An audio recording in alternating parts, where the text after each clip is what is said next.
for Camtasia, what we're really trying to do is make video editing fun, right?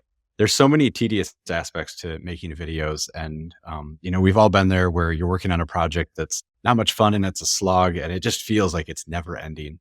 And then conversely, every so often you get lucky and you're working on a project that you really enjoy and you're just having fun and time goes by and like maybe you forget to eat lunch and dinner because like, you're just really enjoying the process. And I think that's something that we're trying to do with 23 is try to bring you a set of tools that can hopefully get rid of some of that tedium of video editing and give you more of those chances to have fun when you're editing.